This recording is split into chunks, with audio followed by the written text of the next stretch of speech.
Tenemos en nuestro estudio a la doctora y abogada Romina Unzaga. Ella es docente universitaria, para charlar sobre violencia económica. Bienvenida a No Todo es lo que parece. Hola chicos, buenos días, gracias por la invitación, muy contenta de estar en este espacio en el cual vamos a informar de este tema que es muy importante y que tiene un gran interés general, que es la violencia económica en el proceso de familia.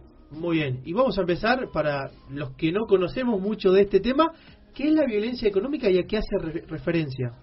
Bueno, es importante destacar que existe varios tipos de violencia. Generalmente uno piensa en violencia, lo asocia a la violencia física, ¿no? Pensamos en esa mujer que está en el afiche con un hematoma en el ojo, y tenemos que destacar que no todo es violencia física, ¿no? Que también hay otros tipos de violencia, como una violencia psicológica, una violencia moral, pero sobre todo también una violencia económica. Y esta violencia económica es muy importante porque no solamente recae en esa progenitora que se hace cargo de sus hijos en forma unilateral, sino que también recae en esos niños, ¿no? Acá estamos más que todo para hablar de los derechos de los niños, porque la obligación alimentaria es un derecho de ellos. Romy, esto aplica también para ambos sexos, ¿no? Digamos, obviamente en menor medida hacia el hombre, pero hay casos que, digamos, el hombre queda solo, ¿y esto aplicaría para ambos sexos? Exactamente, acá no estamos hablando de género, ni de progenitor ni de progenitora. Es en el caso de esa persona que tiene el cuidado exclusivo del hijo y por el cual no percibe cuota alimentaria. Ese es el caso específicamente que nos trae hoy acá. Claro, y no solo, digamos, cuota alimentaria, sino que no está presente, lo hablamos, bueno, fuera de aire también, es que esa persona puede, por ejemplo, no tener un trabajo estable y no, digamos, aportar lo que tendría que aportar, pero si hace, digamos, otras tareas y está presente, por ejemplo, en cuanto a la salud, en cuanto a las necesidades, digamos, de poder llevarlo al colegio a esa persona, y es presente, ¿no? No es solamente en cuanto a que no pase la cuota alimentaria, ¿puede ser así? Exactamente. ¿Qué ocurre? Que las obligaciones, estas obligaciones de alimentos son derivadas de la responsabilidad parental. La responsabilidad parental lo tienen ambos progenitores. Tienen derechos, pero también tienen obligaciones. Acá estamos en el caso de, por ejemplo, un caso puntual, es una progenitora que está al cuidado exclusivo de ese niño, que se ocupa de la educación, de la salud, de la recreación, de la vestimenta, de todo lo que conlleva una cuota alimentaria. Y por otro lado tenemos el otro progenitor que no se hace cargo de esa situación, que tiene un incumplimiento continuo, persistente, que omite todo tipo de responsabilidades y obligaciones, no solamente de no pasar cuota alimentaria, sino también de no ocuparse del cuidado de ese niño y de acompañarlo en todo su proceso, que es lo que acá importa. Entonces ahí es donde caemos en la violencia económica. Romina, ¿cómo estás? Vos hablás de la cuota alimentaria, pero yo también te quería preguntar, que también tiene que ver con esto, ¿cuáles son las consecuencias o cuáles podrían ser las consecuencias si una persona justamente no cumple con esto, con la cuota alimentaria? Bueno, en ese caso tenemos diferentes penalidades. Una de ellas es lo que es, ellos tienen una obligación y uno lo puede denunciar penalmente, pero también llevarlo a la justicia civil, ¿no? A través de un proceso de alimentos.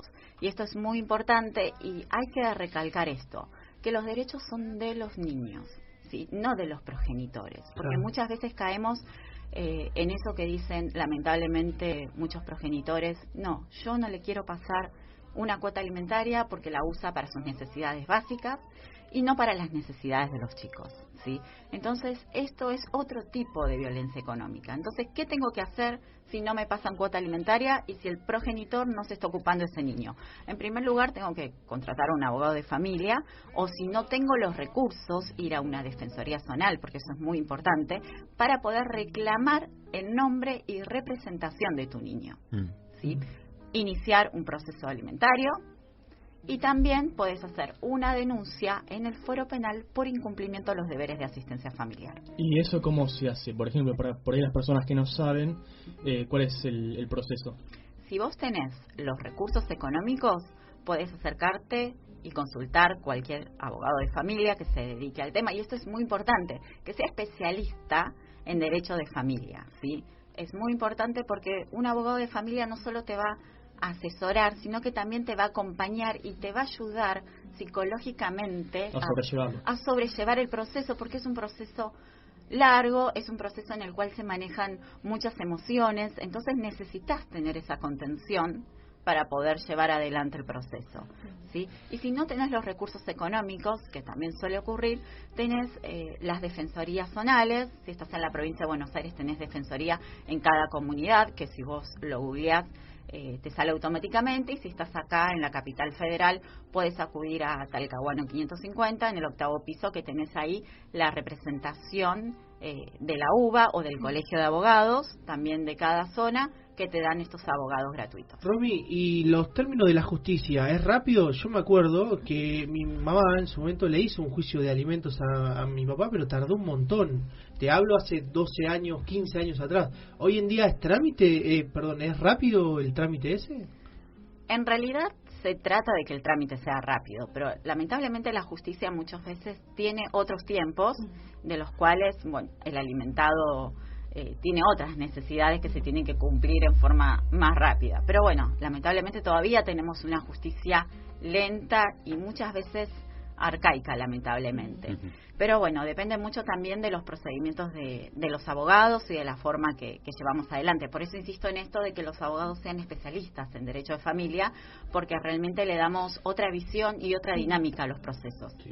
Romina, te quiero preguntar, ¿cómo establecen, ya sé que no es una regla, un monto fijo, pero dependiendo de cada caso, según lo que ganen cada progenitor, ¿cómo se establece la cuota alimentaria que le correspondería a los hijos? ¿Es un porcentaje específico? ¿Cómo es? Mira, no hay una cuota alimentaria, un porcentaje ni un monto específico. Eso depende de la dinámica de cada familia, de las necesidades que tiene ese niño. De los arreglos también, ¿no? Que puedan llegar a... Sí, los arreglos en realidad... Por ejemplo, no te paso, digamos, viste que se decía el 20% del sueldo, pero dice, bueno, me hago cargo de la obra social y te paso tanto, o inclusive hay padres que pasan más de lo que tendrían que pasar, digamos, son arreglos que van haciendo con los abogados. Exactamente, acá lo importante es que los niños tengan todas sus necesidades básicas cubiertas, y cuando me refiero a necesidades básicas me estoy refiriendo a salud, a alimentos, a vestimenta, a educación, que son las necesidades que todo niño lo tiene que tener cubierto. Entonces, ¿cómo se procede? Se presenta una liquidación de cuáles son las necesidades de esos niños, que no son todas iguales, porque cada familia tiene una dinámica. Claro. Hay niños que van a escuelas privadas, otras escuelas públicas. Hay niños que tienen problemas de salud y necesitan que esas necesidades estén cubiertas de otra manera, pero también depende mucho del caudal económico del alimentante. Claro. ¿Sí? Entonces, uno no puede pretender que el niño tenga un nivel de vida cuando el caudal económico del progenitor no es lo suficientemente alto como para cubrir también todas esas necesidades. Entonces, acá lo que hacemos es hacer hincapié en esas necesidades, preparar una liquidación, y en base a eso... y también, ojo, quiero remarcar esto, que es el tema del cuidado. ¿Qué pasa? Porque hay muchos progenitores que, si bien no pasan lo que corresponde de cuota alimentaria, lo suplen con el cuidado del niño. Entonces ahí tenemos una nueva modalidad que se utiliza mucho ahora. Como una forma de, entre comillas, de compensación, digamos. Claro, porque hay que remarcar esto, que todo lo que son cuidado de los niños, eso tiene un valor económico también. Claro, muchas veces, si por ejemplo el padre está desempleado y la madre trabaja, se invierten los roles ahí, y digamos, al estar al cuidado, digamos, de los hijos, los padres en algunos casos, era lo que decías vos también, capaz que económicamente no se haría cargo del 100%, pero lo suplanta con estar presente, cuidarlo, vestirlo, llevarlo al colegio. Que ahí también entramos en una violencia estructural, digamos, y ahí acá me tengo que meter un poco, justamente lo que decías, ¿no? Del género, no es para un género en específico, pero el porcentaje y las tasas de lo que refiere a esto siempre habla de que las mujeres están pidiendo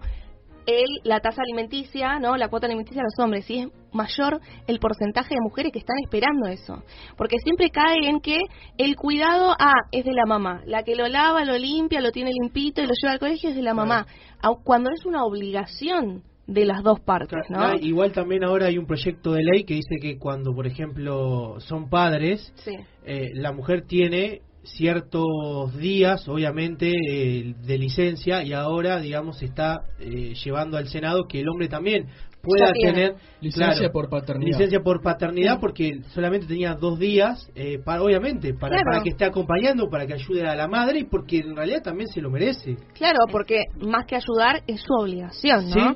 Sí, pero 6.442 mujeres encuestadas en Capital Federal dicen que solo el 10,7% pudo acordar un cumplimiento sin intermediación de terceros, o sea que es un 39,1% que lo hizo y intentó por vías legales y no pudo obtener un acuerdo con el progenitor. O sea, los números hablan por sí solos. Si bien no hay un género establecido, las mujeres siempre son las que se están ocupando de los hijos y los hombres, por así decirlo, no, la parte masculina no tiene esa responsabilidad asumida. Los números hablan Claro. por sí solos. También hay, tengo caso, por ejemplo, de que muchas veces los chicos son utilizados también. como si es Palanca. parejas que se separaron. Tengo caso de mi mejor amigo, de un mejor amigo, pasa lo que tiene que pasar, la cuota alimentaria, quiere ver al chico y no se lo dejan ver. Sí, Y ese es tienen otro tema. Sí. Claro, pero Eso es cuando sí. tienen a los chicos de rehén, De rehén, para y- obligar a la otra parte que les dé una cuota alimentaria No, superior. Pero lo pasa, te hablo me muestra todo, pasa lo que tiene que pasar, quiere ver sobre todo a su hijo, estar presente, y no se lo dejan ver. Está además, le hizo una contradenuncia, está en juicio porque no se lo dejan ver también.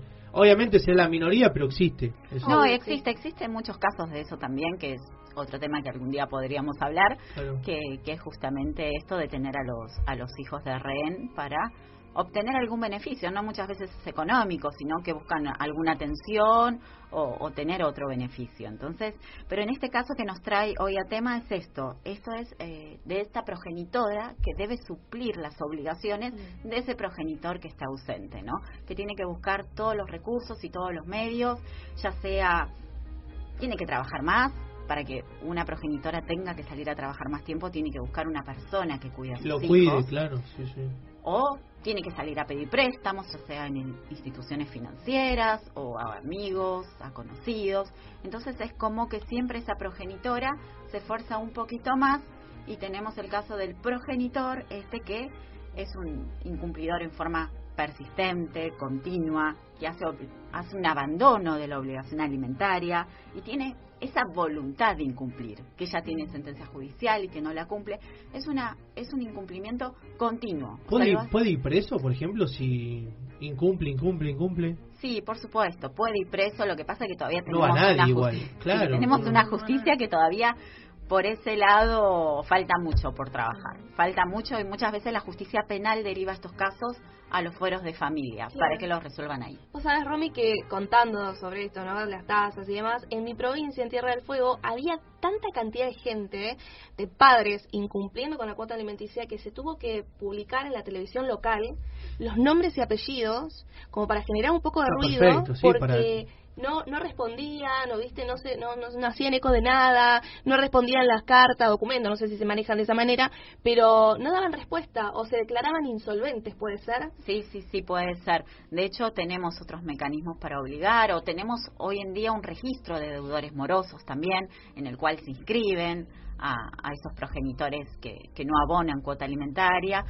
Hoy en día también tenemos una resolución en el cual no pueden renovar las licencias de conducir en muchos municipios, que es una... ¿Inhibición de bienes también? Sí. También podemos tener inhibición de bienes, si trabajan en blanco se pueden hacer embargos o retenciones directas, o sea, hay varios mecanismos para obligar al cumplimiento de esa cuota alimentaria. Y a mí lo que me preocupa es cómo crece esa criatura, digamos, ese niño o niña, cuando sea más grande, porque eso repercute, digamos, cómo tiene las relaciones después con sus pares, y a los que somos hijos de padres separados y que tuvieron, digamos, causa de alimento. Yo lo cuento porque, como decía anteriormente, mi mamá denunció a mi papá, padre ausente, con denuncias por alimentos, y después cuesta mucho cuando uno es más grande y todo, porque tiene traumas del pasado. Entonces, además de toda la parte económica, de alimentarse, todo, los traumas psicológicos que le genera eso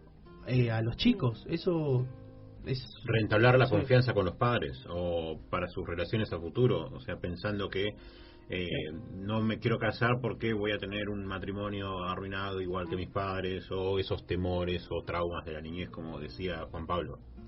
Sí, por eso es importante siempre pensar los procesos de alimentos en orden a las necesidades de esos niños y tratar de reorganizar la familia. Esa hoy en día es la función del abogado. O sea, si bien los progenitores están separados, tratar de que ese niño comparta tiempo con ambos progenitores, tratar de cubrir sus necesidades.